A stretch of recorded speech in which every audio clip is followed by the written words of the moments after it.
En este video hablaremos sobre el uso o goce temporal de bienes.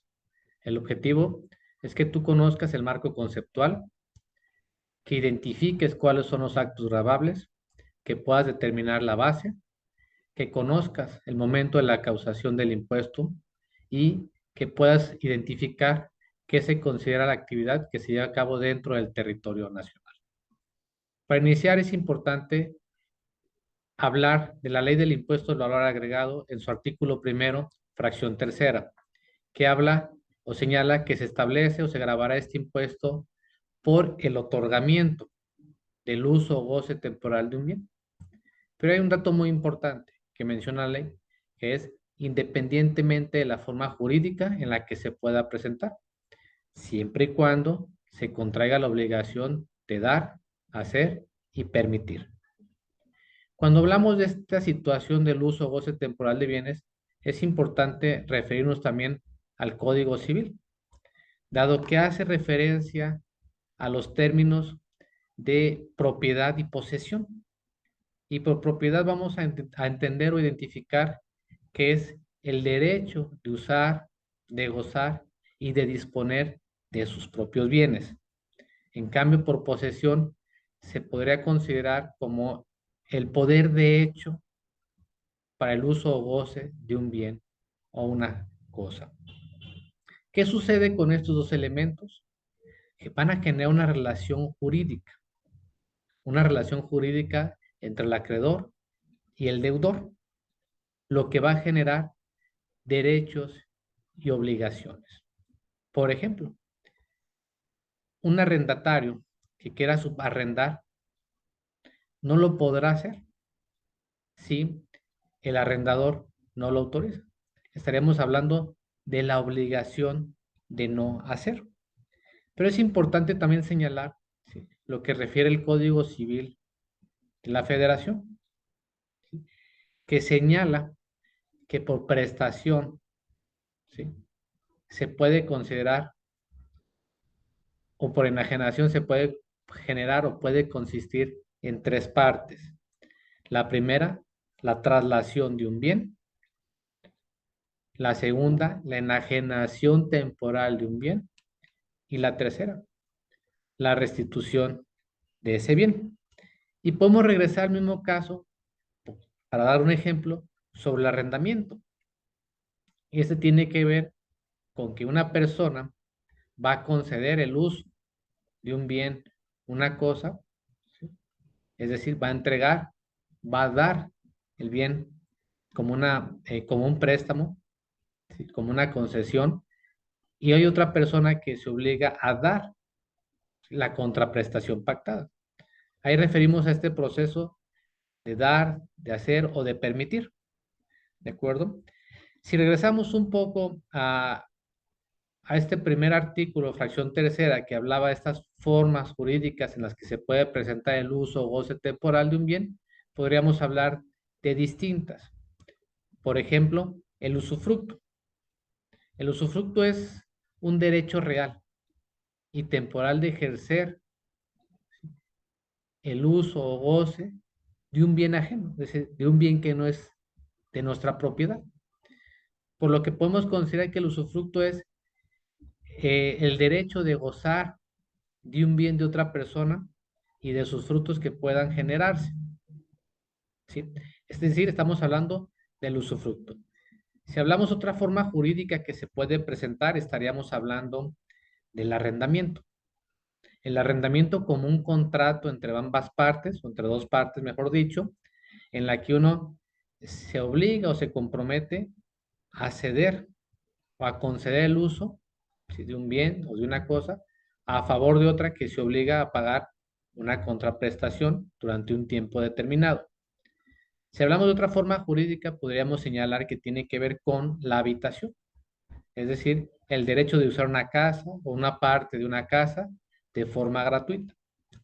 Y otra forma jurídica en la que se puede presentar el uso o goce temporal de un bien es el servicio de tiempo completo, que este tiene que ver directamente con con la cesión o con la concesión de una persona, ¿sí?, o de varias personas para el uso o goce de una propiedad que previamente ha sido convenido con un pago, ¿sí? Por una cantidad, o en su caso, la compra de una acción o las partes sociales que correspondan. Quisiera hacer una pausa en este momento para poder compartir una presentación con ustedes y que el acceso al conocimiento sea más sencillo.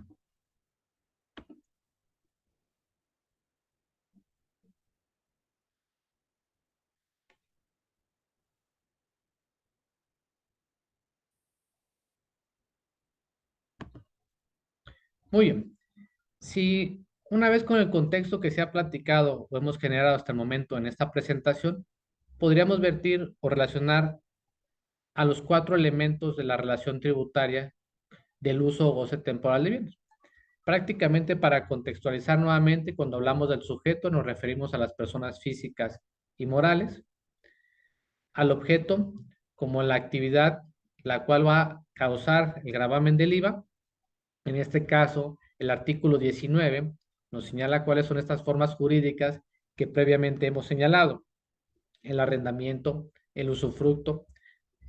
Y aquí la ley establece, ¿sí?, en ese sentido, que si no se ha señalado alguna de estas formas jurídicas, con el siguiente punto podría abarcar la situación. Y es que refiere a cualquier otro acto, independientemente de la forma jurídica que el efecto se utilice, porque una persona permita a otra usar el goce o gozar temporalmente bien. Es decir, si no es arrendamiento, no es usufructo, no hay inconveniente. La ley establece claramente, ¿sí?, que si se da el hecho de que una persona, ¿sí?, conceda el uso de un bien, una cosa, a otra y ésta genera una contraprestación, en ese momento se considera el uso y goce temporal de bienes. Un tercer elemento que sería la base, hablaríamos como base del valor del acto o la actividad que se va a desarrollar, en este caso el uso o goce temporal de bien, pero es importante señalar que el valor del acto de actividad puede sumársele o agregársele algunos otros accesorios, como pueden ser los gastos de mantenimiento, ¿sí?, reembolsos, intereses normales, intereses moratorios. Es decir, que el valor del acto de actividad puede incrementarse según se puedan presentar algunos otros accesorios, como lo señala el artículo 23 de la Ley del Impuesto al Valor Agregado. Y un cuarto elemento, ¿sí?, o mejor dicho, podríamos hablar del monto, o en el momento, mejor dicho, que se genera la obligación fiscal. ¿Qué nos dice el artículo 22 y el artículo 1b de la Ley del Impuesto al Valor Agregado? Que cuando se otorgue el uso o goce temporal de un bien tangible, se tendrá la obligación de pagar el impuesto. Pero aquí está la parte clave: en el momento en que se efectúe la contraprestación pactada. Es decir, es probable que una persona ya esté gozando, ¿sí?, de un bien, pero la obligación fiscal se va a generar en el momento en que en realidad se efectúa el pago o la contraprestación pactada.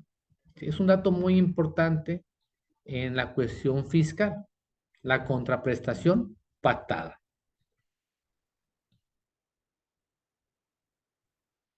¿Qué se considera como uso o goce temporal de un bien en territorio nacional?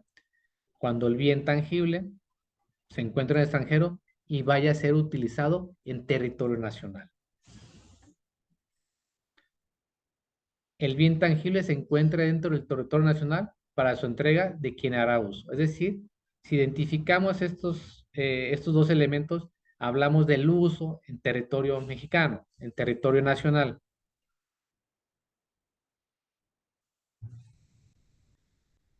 El uso o goce temporal de un bien tangible propicia el pago de impuestos. ¿En qué momento se genera esta obligación al contribuyente?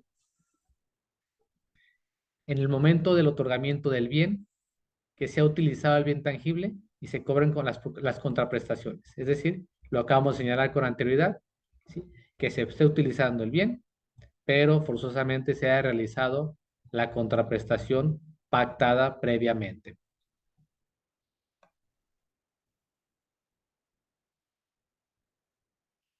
¿Qué nos dice el artículo 23? Para calcular el impuesto en el caso de uso o goce temporal de bienes, se va a considerar ¿sí? La base, es decir, el valor del acto o actividad, así como las cantidades, ya lo señalamos también, que se puedan agregar. Ya lo hemos generado, se lo hemos señalado, es decir, los gastos de mantenimiento, intereses normales, intereses moratorios, derechos, etcétera.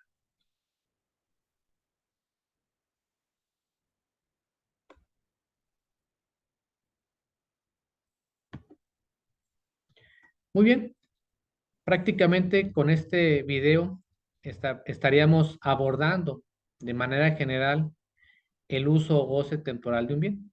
Es decir, habríamos analizado el marco contextual, habríamos identificado cuáles son los actos que graban, ¿sí? La determinación de la base, el momento en que se causa el impuesto y también cuando se considera el hecho en territorio nacional. De manera general, podríamos hablar del uso o goce temporal de bienes que se señala en el impuesto al valor agregado. Muchas gracias.